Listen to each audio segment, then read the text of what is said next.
All glories to Mother Ratasha, all glories to the religion of love, all glories to the assembled devotees, all glories to our Supreme Lord. O Lord God, please help us live out these teachings to be an example of love in the world. Jai. All right. Today, we are continuing where we left off last week on our very first and now our second class based off suggestions from the Discord community in our class suggestions channel. And we had this big list that we're going to eventually finish. I thought I was going to go through all of them last week. I only went through a quarter. So I removed the words from last week that we already covered and made the list shorter and the words bigger on the screen share. So let's just jump on into it. And the first one, God. What a doozy, right? To start off with, God. How do you define God?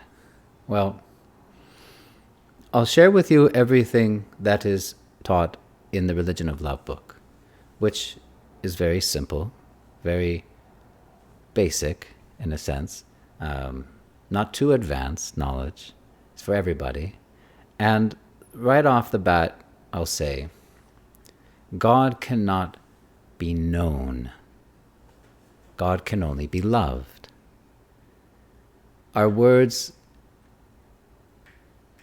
pall in comparison to the actual unlimited, glorious nature of God. And God is in all things, and all things are in God. Yet He stands apart so that love can exist. Formless and with form is God, masculine and feminine. God cannot be cut like a piece of cloth to fit the mind of man. God is unlimited. And some of the common descriptions of God in the Abrahamical scriptures, God is omnipotent. God is omnipresent. God is omniscient. So, when we say the word God, with a capital G, we're referring to the one Supreme Lord, as spoken of in all Holy Scriptures. All of them, whether it be the Quran, the Guru Granth Sahib, the Bible, the Tanakh, the Bhagavad Gita, the various Vedic literatures, the Chaitanya Charitamrita, etc., etc. Even though the Lord has unlimited names, which He reveals unto all the different peoples of the land, different on the hills heaped up, on the plains and the mountains and the shores, throughout all time, God has revealed His message, His holy names by which we can call unto Him throughout history. But His names, though they be unlimited, God is always one. So there is one Supreme Lord. And I mentioned, of course, He has form and is formless. So unlimited forms is God, and all-pervading energy and power and light, that formless nature of God, both are part of the Lord. The omnipresent feature of God is that He is everywhere. God is all-pervading. Omniscient, God is aware and conscious of all things, past, present, and future. And God being omnipotent, meaning He has multifarious and unlimited energies. And we'll get more into those energies in just a little bit. So it's personally for me a little difficult to just, off the bat describe God or define God. But at the same time, there's no one I'd rather talk about. It's a little strange because for me, the Lord is my best friend, my greatest well-wisher. And I love the Lord with all my heart. And as my spiritual life progresses, that relationship of love that I experience in my heart grows and grows and grows. More I'm awakened to truth as the practice of chanting the holy names, good association, etc., is gradually purifying my mind. For other devotees, the Lord is like a benevolent father, like the relationship Jesus had with God. And for other devotees, the Lord is the most beloved lover. So all these eternal relationships, every single one of us has with the Lord. And it's unique for every one of us. But the commonality is every single devotee of the Lord, no matter how they personally relate with God, always sees themselves and understands rightly that they are all subservient to God. God is the infinite. We are the finite. God has supreme intelligence. We have a little bit of intelligence. We are all part and parcel of God. Every single one of us and everything is a part of God, for there is nothing that isn't of God. A good example or analogy would be like a little spark or ember from a great fire. There's a giant fire, lots of sparks and embers and flames rising high.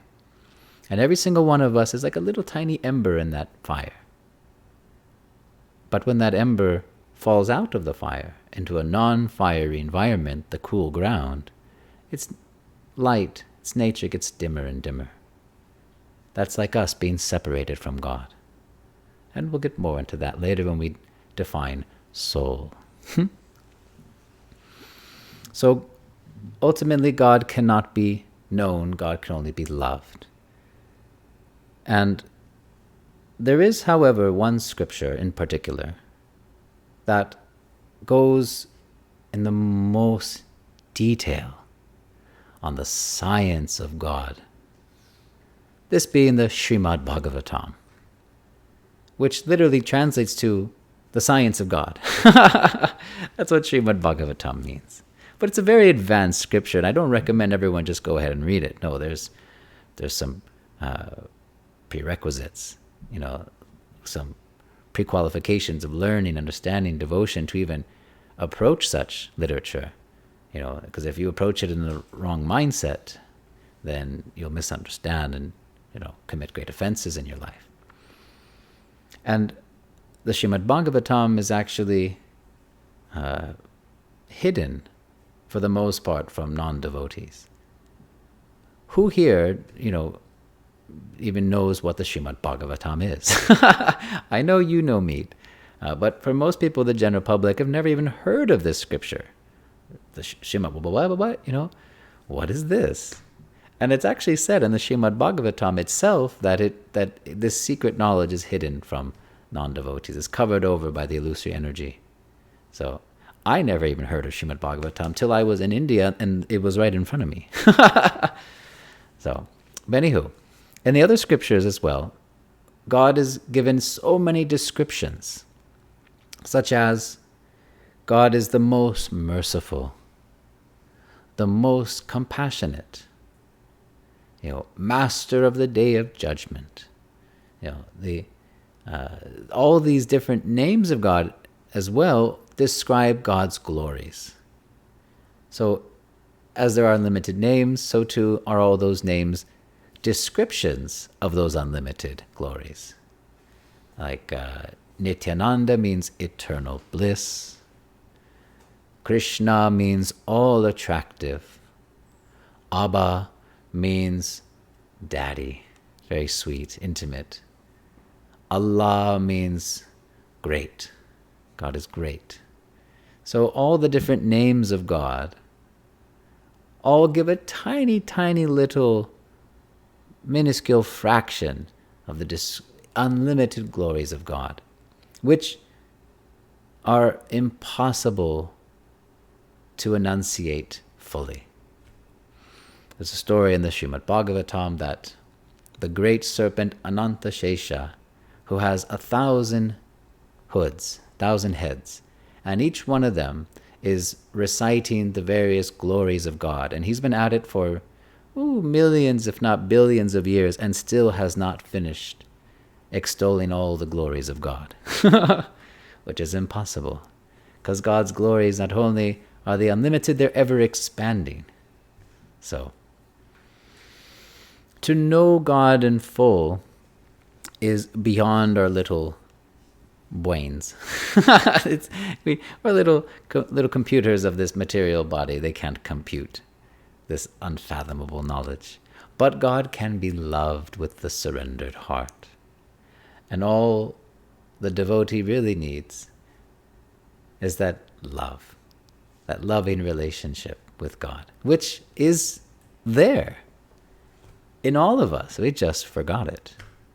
Just like you have a loving relationship with a parent or a friend, a relative, colleague, someone that's very dear to us. I tell you, there is nobody more dear to the spirit soul. There is no love greater than the love affair between every single individual soul and the Lord. This is the great love. I think I saw something on the chat. Oh, I can't even open it. Oh, let me see.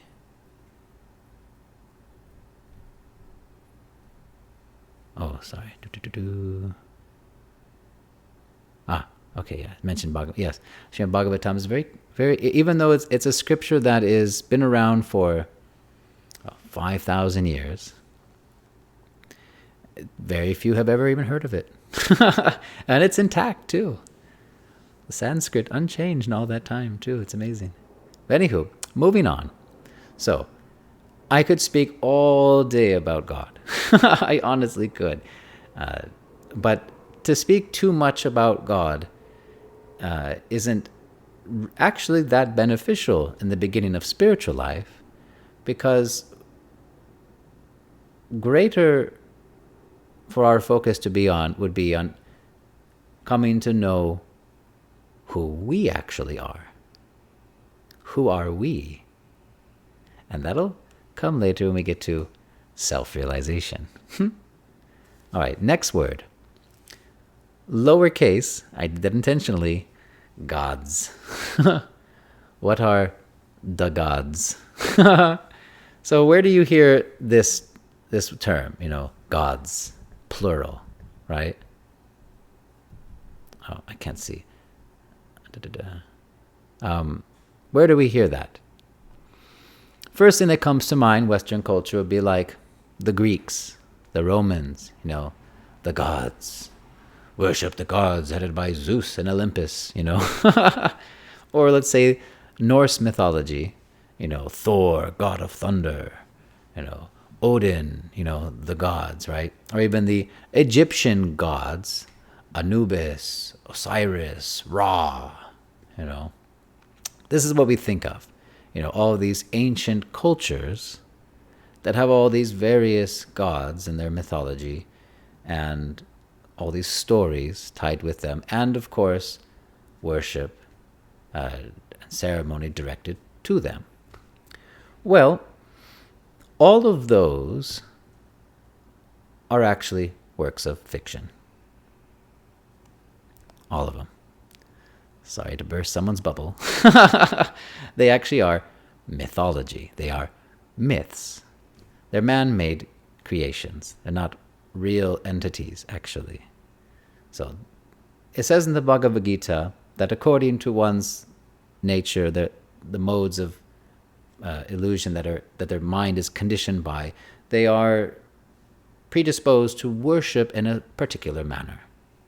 And so, depending on someone's consciousness, more in the mode of passion, more materialistic, they're more inclined to worship some entity to get some material things. And that's why, in antiquity, all these cultures would worship all these various gods, quote unquote, was so that they can get some material boons. Good harvest, fertility, wealth, curing of a disease. Gimme, gimme, gimme. And it's kind of like I scratch your back, you scratch my kind of relationship. It's giving for the getting. It's materialistic. It's not spiritual, really, because there's some personal motive involved. Whereas real devotional service is selfless and is not for any material gain. However, the next word, demigods, is specifically referring to the underling gods of Vedic scriptures. Now, these are actually real. These are not make-believe, they're not fantasy, nor are they mythology. These are actual, factual entities that the scriptures describe. And these demigods, which we've all heard about, Shiva, Ganesh, Bhadrakali. I don't know if you've heard of some of these names from India. They're all demigods. And demi, meaning under.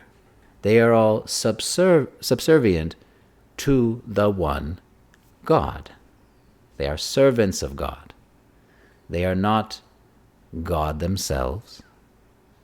They are God's servants in the universe who manage all the universal affairs. For example, Indra. He is a demigod in charge of the heavenly planets of the universe and in charge of the rains. He brings rains to the earth. That's his job, basically. He's basically an office worker. They're literally glorified office workers in the Department of Universal Affairs.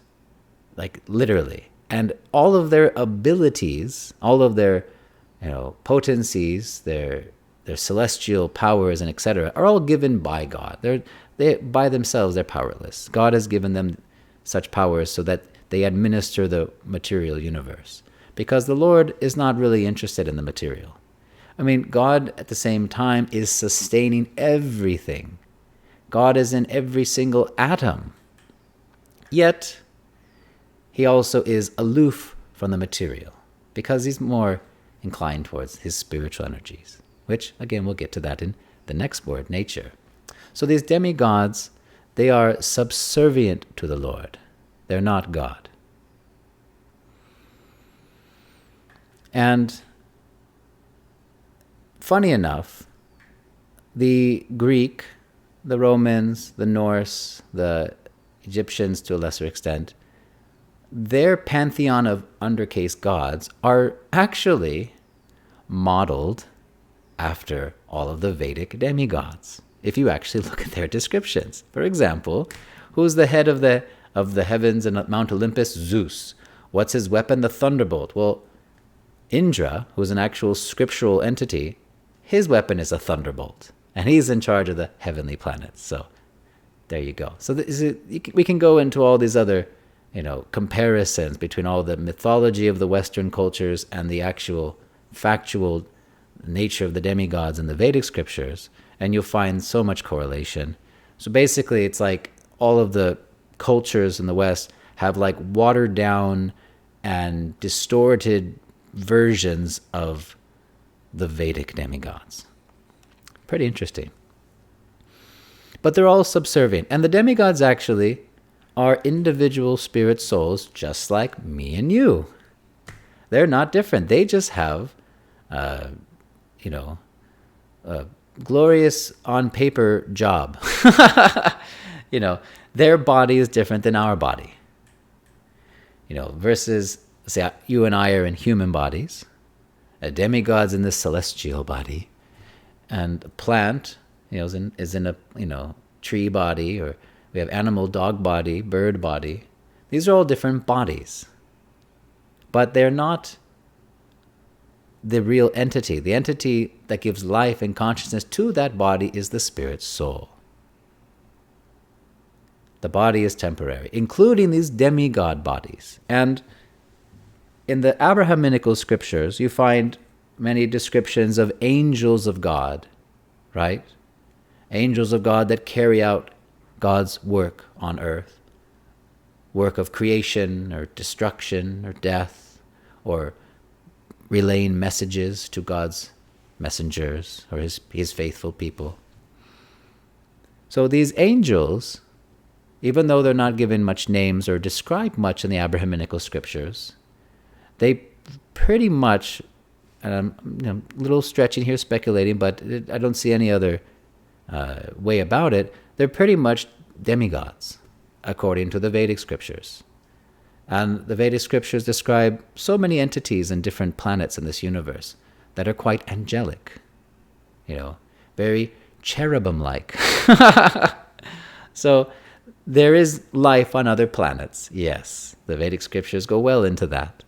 But, we're not really interested in Area 51 and aliens and nonsense like that. We're more focused on right here, right now on this planet Earth and how we can get out of the cycle of birth and death.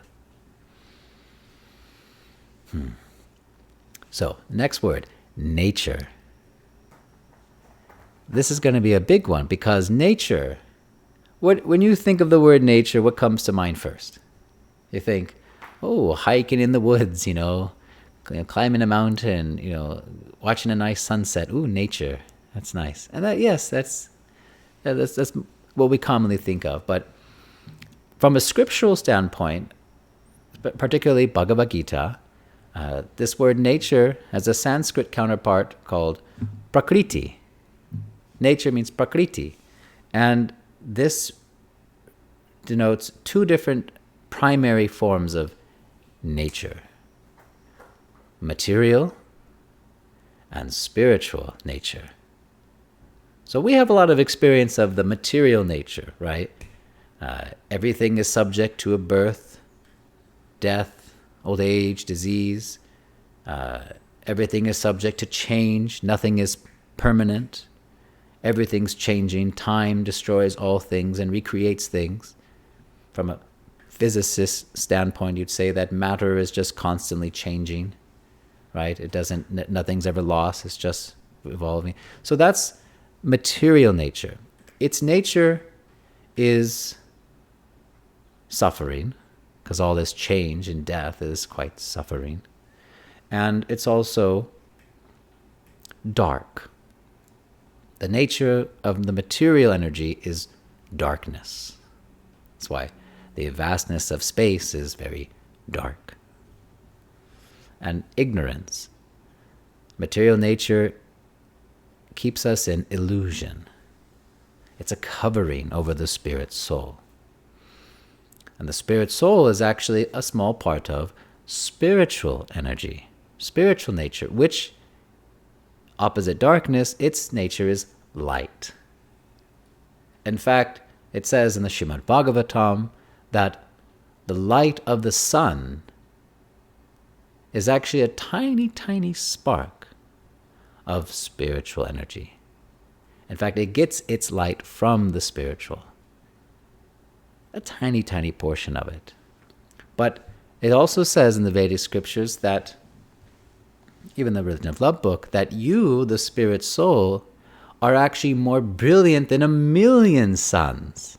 You, the spirit spark within this body, who you really are, is more brilliant than the sun in the sky. Oof, blindingly beautiful. This is the nature of spirit.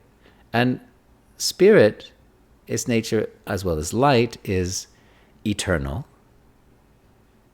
Nothing's destroyed. There is no birth or death, eternally existing. Every single one of us eternally existing. Eternally a part of the Lord. Beyond the mind, right? Ooh, the mind can't handle that. And another nature of the spiritual energy is full conscious knowledge. In the spiritual, there's no illusion. There's no forgetfulness. There's none of this false pride and prestige and all these things that, muddle up all our affairs in this material world and cause us greater suffering. No. Full conscious knowledge. There's no mystery. There's no wondering and, Oh, I wonder, everything is known for the spirit soul. And that knowledge is actually within the heart of all of us. If you remove all the material covering of the heart, all that cloud of ignorance and illusion, then all of that knowledge is awakened, is enlightened. Wink, wink. We'll get to enlightenment later. But really, there's nothing that you don't already know in your heart. Spiritual practices are just a cleansing and a clearing of all that is not of your true nature, your true spiritual consciousness. It's pretty cool, huh? And third quality of spiritual energy is it is ecstatically blissful. Oh, eternal, full of knowledge, and blissful. Like, we've been happy. Maybe when your sports team wins a championship, you're like, yeah, you're all stoked and excited. But all of that mundane pleasure eventually comes and goes. It's temporary, limited and temporary. You've never eaten something, enjoyed it, and you've been satisfied for all your life. No, eventually you get hungry again. You've never laughed at a good joke, but you kept laughing for weeks and weeks. No, it got old after a while. That's the nature of material. It's limited and temporary, whereas the eternal, ecstatic, spiritual is ever increasing, ever expanding. For example, in the spiritual world, Mother Atasha described, you will experience the highest states of love and ecstasy and bliss. And everything here in this material world can't even hold a candle to a fraction of the bliss in the spiritual world. And it's constantly being topped. Like the next day in the spiritual world, it's even greater, that bliss, and even greater, and even, oh my goodness, it's love ad infinitum. This is the nature of spirit. It's eternal, ever increasing, never lost, never death, never diminution, never decay. So these are the natures. And breaking down more of material nature, the principal energies of the material nature would be 8 in number. 5 gross material energies, which you know to be the elements: earth, water, fire, air, and ether. And 3 subtle material energies: mind, intelligence, and false ego. The false identification of the body as self. These 5 gross elements and these 3 subtle elements, these surround and cover the spirit soul within the body. So this is the nature of material energy. It is a covering. Which then goes into who we are, the soul. We are not the body. We are the living entity, the actual eternal entity, part and parcel of God within the body, which is always subservient to the whole. Just like my hand. This hand here serves this whole body. When I reach to get a piece of food to eat, in order to be useful, practical, to serve the whole, the food is put from the hand to the mouth, and you eat. And that energy goes into the stomach, that food is digested and distributed to all the body, and now the hand and every part of the body is satisfied. It has strength and energy, right? The hand doesn't just serve itself. The hand doesn't just, smear food on itself and, yum, yum, yum. And eventually, you die of hunger because the hand's serving itself, not the whole. See, we are all part and parcel of the whole, which is God. And our true nature is of service to the whole, to God. And in serving God, are we naturally nourished, satisfied, pleased beyond all bliss you can imagine. The true happiness in life comes in reawakening to our original position as beloved lover, servant, devotee of God, which is who we all are already, but just forgotten it. And we're just about ran out of time. Oh my goodness. We only got through a small handful of those. My gosh. One more thing I want to add from Bhagavad Gita that describes God. There's one term, there's a threefold description of God as Brahman, Paramatma, Bhagavan. So it said that the supreme absolute truth is realized in three features. The first one, Brahman, that's the impersonal energy of God I mentioned. That's the all-pervading light and energy of God. That's everywhere. That's formless, right? Which can be compared to the rays of the sun, right? The sunshine, which is, the sunshine is different from the sun itself, but we still say this is the sun. The sun's hitting me, right? So in one sense, we know that we understand the sunshine is non-different from the sun itself. So same as the Brahman, the all-pervading energy and nature of God. And the second part, Paramatma, is the localized aspect of God, meaning that's his all-pervasiveness personally, where he personally enters into the heart of every soul as our well-wisher, as our good friend, as our witness to all our actions, and even into every single atom.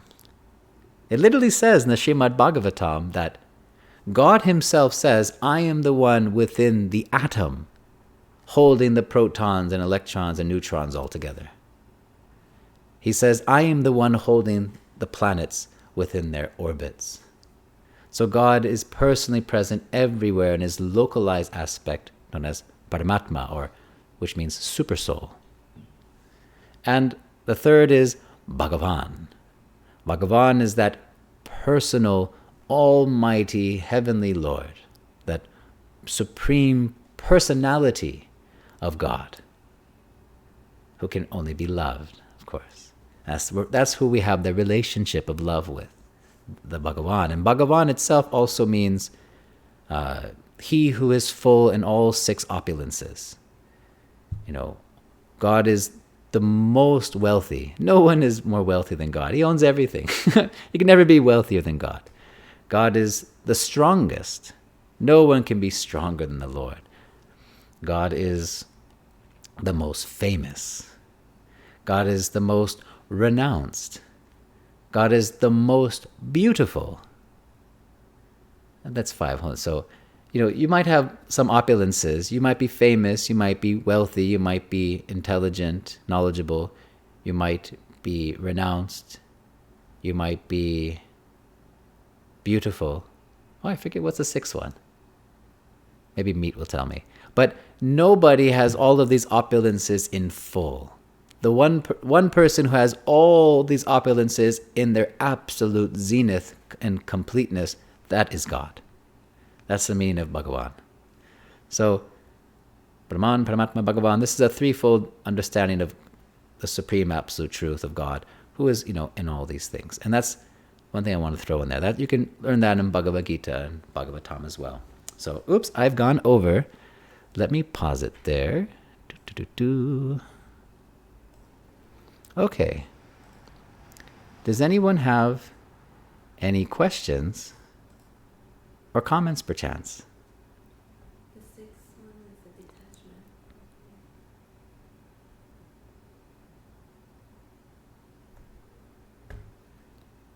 Knowledge, wealth, fame, beauty, renunciation. Which is a detachment. Prosperity, strength, fame. Knowledge, wealth, fame, beauty, strength, renunciation. Oh, that's it. Yeah. Knowledge, wealth, fame, beauty, strength, and renunciation. Those are the six opulences that comprise the word Bhagavan. Thanks for that, Meat. I know you got my back there.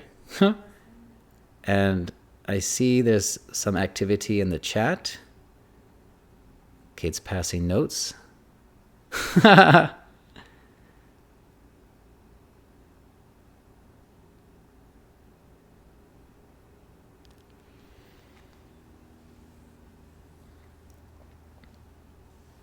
Feel free to unmute, or if you want to type any question or comment, feel free.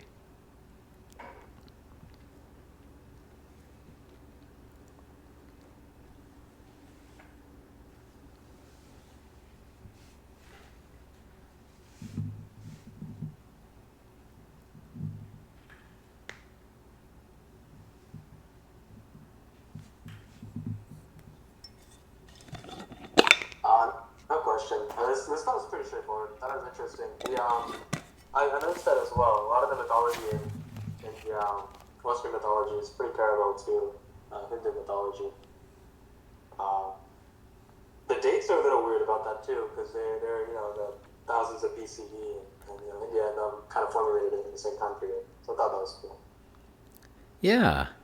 Well, according to Srimad Bhagavatam, at one point, the entire planet Earth was ruled under one flag, one empire.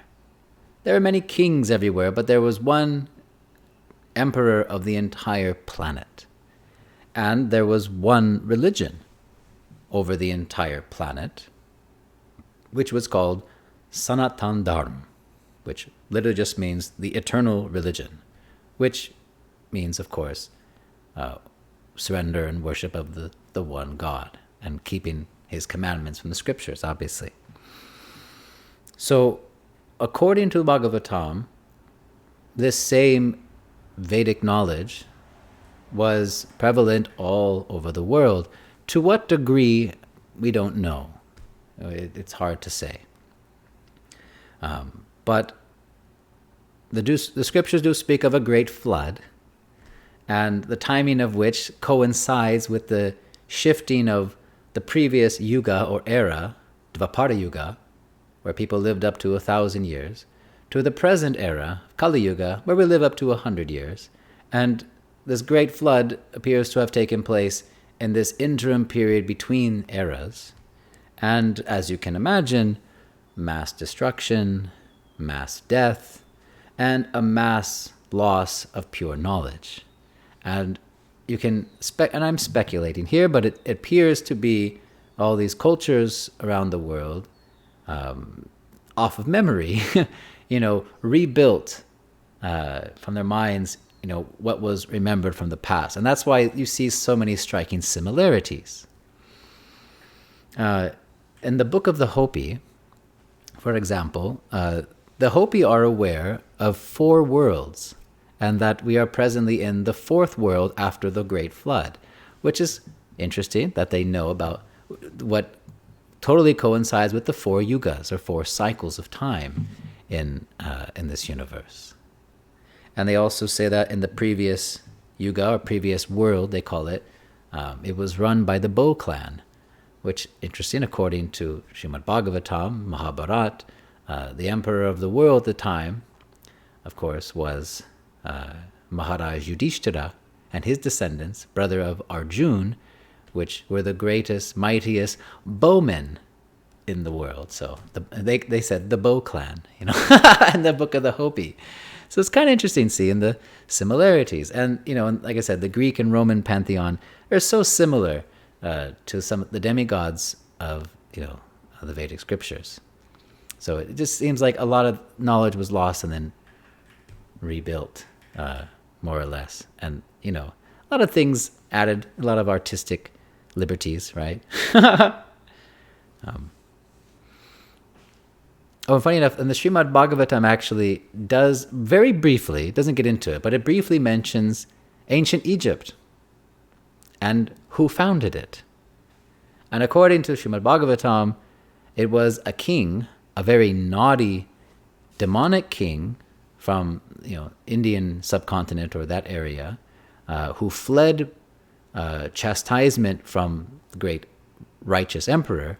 He went to that land of Egypt and created his own society, his own religion, modeled after some things he remembered, but of course made it his own, and that was the origin of the Egyptian culture, from a demonic king and rebellious non-devotee from a different region.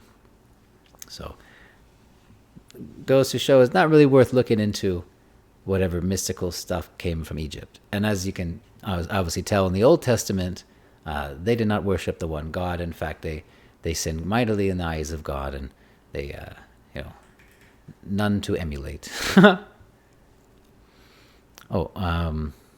Adam is asking in the chat, what is the stance on determinism? Not necessarily that all things are completely determined, but that our self-identity is the sum of our past environment and experiences, and it influences our decisions and so on. Perhaps enlightenment can be seen as transcending our predisposed identity. A good question. Very interesting. I will answer it with wording as I have heard from the scriptures. And basically what you're describing is like karma, basically. Determinism or fate. Is everything predetermined, right? As you mentioned, a sum of our past experiences from our environment and whatnot. So yes, these do influence our decisions. Yes. So we're eventually going to get into reincarnation, which is a thing. It's not a theory. It's real, and it explains a lot of things, actually. And the way this works is how we live in our lifetime, all of our experiences, all of our decisions, all of the influences to our consciousness, all of our actions, etc., pious or impious. And we'll define pious and impious later. We'll get to that. Yeti, I know you just hopped on. Yes, he wanted to know pious. He added that to the list. So all these things influence and affect our karma. And you know the word karma. I should probably add that to the list, but we'll cover it now then. So karma is a universal law. It's a law of material nature. You know, much like gravity. What goes up must come down. You know, or displacement of volume. You know, you put water in a bathtub and then you step into it and sit down, the water level rises proportionate to the volume of your body displacing that water. So these are universal laws. And karma is also such a law. It's the law of action and reaction. Or as Einstein put it, every action has an opposite or equal reaction. So scientists try to describe the material energy as best they can. And some of them get pretty close. So, yeah, in a sense, yes. Who we are in our present lifetime, our personality, our upbringing, the family we're born in, the country we're born in, this present body that we currently have, this is all 100% as a result of things in our past lives. Not just past life, but even lifetimes. According to Srimad Bhagavatam, we've been at this in this material world cycle of birth and death, the samsara, for millions, if not billions of births and deaths in various bodies, various life forms. So, in one sense, karmically speaking, you can say that things are predetermined if you stay in material life. It's like astrologers, right? That they look at the stars, your horoscopes, and they can describe so much about you. And there's some really powerful not powerful, but knowledgeable astrologers in India. Then this is true, that you give them the exact time and location of your birth, and they can chart your entire life. And I've witnessed this. There's this one famous astrologer in Benares, India. Very, very famous. And a friend of mine, I took to him, did a reading, astrological reading. And the most fascinating thing is that this man, this astrologer, was describing this person's entire past. And this is before social media, mind you. I mean, I guess there was Facebook, but not, we didn't have cell phones back then. So it's not like he did a deep dive of, her background. Not at all. But somehow nailed all these major events in her childhood, in her adult life, all these things. And he even kept going and going and said, this is the day you're going to die. You will die at this age. And everything this guy said was accurate up to when he, said to her present. Very fascinating, right?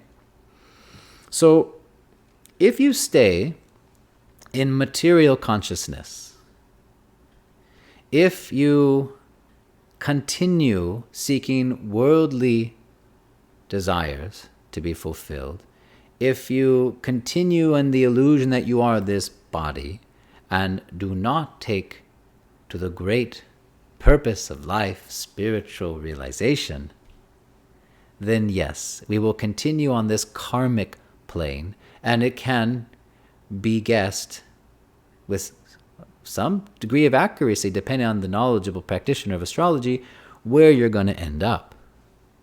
This is true. So in one sense, you could say your fate is predestined. And of course, God knows all things, past, present, and future, so he knows even what you're going to decide before you're going to do it. But he doesn't still interfere with our free will. He lets us choose what we want to choose. But all of that material energy, that karmic reactionary plane that we are bound to, all of that can be broken. And we can choose our own destiny by our desires. Particularly, the engagement in devotional service. Actual devotional service, spiritual practices recommended in the scriptures for the pleasure of God and purification of ourself. If you engage in these things, they have the actual effect of burning away karmic reactions or nullifying them. If something nice happens to us, we say, oh, good karma. Something displeasing happens to us, we say, bad karma. Well, devotional service is called naish karma, or anti-karma, or neutralizing karma. Basically, it gets rid of it. And that's what we want to be. We want to be free of karmic reactions, which basically every single one of them is like an anchor, tying you to this material world, binding you to reactions that you have to enjoy or suffer depending on your past actions. And yes, even good karma is binding and a source of suffering, because you still have to stay in this prison house of birth and death to enjoy all that nice karma. So it's not really so nice, Who cares for getting the nicest cell in the prison house or the nicest meal on the prison block? You're still in prison. However nice you can be, and all that nicety is also temporary. It doesn't last. So, and Adam says, we want to transcend karma. Yes, we want to transcend the material. We want to go back to the spiritual.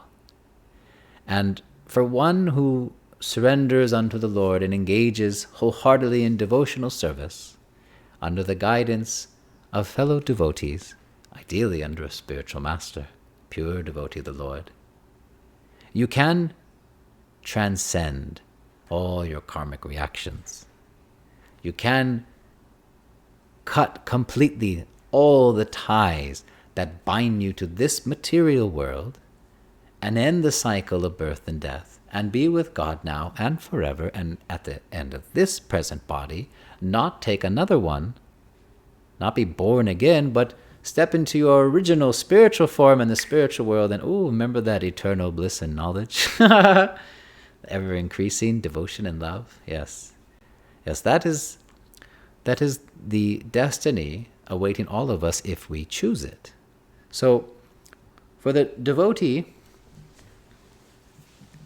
his destiny is not written in the stars, because devotional service and a whole life of devotion, which is spiritual activity, is not bound to material karmic reactions. It is beyond that. And not only does it not bind you, but it frees you from your present bonds, which is super cool, isn't that? Every time you chant the holy names of God, you're burning away karmic reactions. Hallowed be thy name. Oh, the Lord's name is so powerful. Chanting God's name, we take it for granted because it's so simple. But that's exactly what it does. It's burning away karmic reactions. You chant enough, and you will be enlightened. But we've been at this for a long time. Oh my gosh, we've been born so many lifetimes. We have so much baggage. Boy, we got a lot of baggage. We got issues, my friend. We got so much karmic reaction. We got personal karma. We got generational karma. We got family karma. We got national. Oh my gosh. And this goes back. I mean, it's not even just one lifetime. I mean, you can just stuff we're experiencing now from eons ago, possibly. It's still orbiting around and finally coming home and hitting us. Vry asks, thoughts on numerology. I recently did a numerological reading and told me exactly who I was accurately. Well, I don't exactly know what numerology is. Is that kind of the same as astrology? I've heard the word numerology. Perhaps you can define it for me. But it sounds basically what we just described, basically an observation of our current material predicament. Yeah. So they can very accurately. Even Mother Tasha said, the astrology horoscopes are pretty accurate. Yes, they're very accurate at describing your material life and your present material predicament, and can predict, based on the past and also your present mindset, where you're headed. If you want to know your future, look where your mind and actions are at now. That's a good indicator of where you're headed. So yeah, they're pretty interesting. Yeah. But they can describe you accurately. But what are they describing, though? They're not describing you, actually. The real you. What it is describing is the traits and characteristics of your present mind and body, which is a sum of all of your karmic reactions and intentions and desires in the material world. None of which is the real you. None of that. That's the false ego, who we think we are. The real identity is as spirit soul, whereas false identity, false ego, is this mind and body as the self. And all that numerology, all that astrology can only peg some information on your material life, but not the actual self, the real spiritual self that is beyond the astrological calculations. A spiritual master, however, would know these things. Pure devotee of the Lord, great sage and saint, they see the real you. Mother Atasha was like that. She would talk to you, and it didn't matter outwardly who you appeared to be, black, white, rich, poor, American, Indian, atheist, theist. It didn't matter. Because she wasn't looking at this outward visage. She looked directly at you, like the real you in the body, which is beyond the mind. She's seeing with spiritual vision again, and I have practical stories of that too, where how I know for sure she's like that. So when it says in the book, I see neither black, white, Hindu, I see only the eternal spirit soul in the Religion of Love book. Well, it sounds poetic and nice, but it literally was how she actually saw everybody, as the real self, the spirit soul. Vry thoughts on the third eye. Well, I don't know much about third eye. I do know that one particular demigod, the most powerful of all the demigods, his name is Lord Shiva, Mahadev, he had a third eye, 3 eyes. And Shiva is a very interesting personality.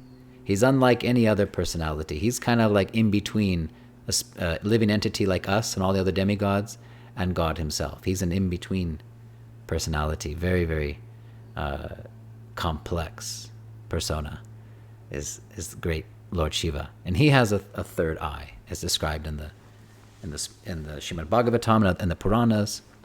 And that is also part of his omniscience. So he's one of the few personalities like God who is omniscient and can can know everything that's going on and even see everything. Now, I do know that in the Bhagavad Gita, when it gives descriptions on the Patanjali or Ashtanga mystic yoga practice, which is the practices of a bygone era, not recommended in today's yuga, they describe having to sit in a particular environment, on a particular mat, in a particular posture, and to focus your vision between the eyebrows, and to sacrifice inward breath with the outward breath. And the entire point of mystic meditation is to perceive the Paramatma, remember the Supersoul, within the heart, by blocking out mechanically all the senses of the body and controlling all the life air within the body, so that you can 100% meditate and focus on the form of God in the heart. And yes, they say to fix your gaze between the eyebrows, which I guess you can say that's that third eye location in a sense. And Lord Shiva himself is the perfect yogi. But how that relates to all of us individual souls, and how is it practical for us in achieving spiritual realization? Not at all. No. Sounds cool though. Sounds like a hot topic type of thing, third eye. But no, not practical. There's no useful information in the scriptures on utilizing any third eye to purify all our karmic reactions. Yeah, I've heard about the pineal gland thing, and I've heard the shape of it, shaped like an eye. Yeah, there's, the outside affects the inside. So the state of our material body does affect our consciousness, and vice versa. Our consciousness affects our, state of our body. So association. Got just a couple minutes left. Any last questions or comments, anyone? Boy, time flew, my gosh.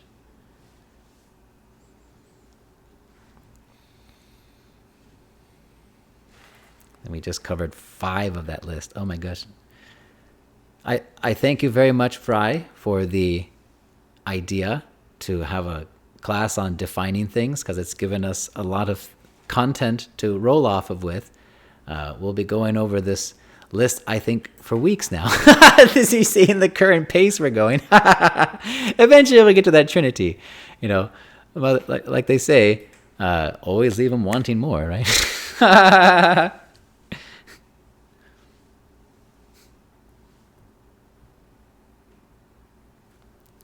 Oh, thank you guys. Well, you're most welcome. Yeah, maybe I think we'll get there before 2027. I think we'll get there before that. Yes, unless you want to, add more things into that list, and before we get to it, extend it. keep Vry on his tippy toes. When is it coming? When? But all right, then I guess we'll close that then. All right. All glories to Mother Ratasha. All glories to the religion of love. All glories to all the assembled devotees. All glories to our Supreme Lord. Jai.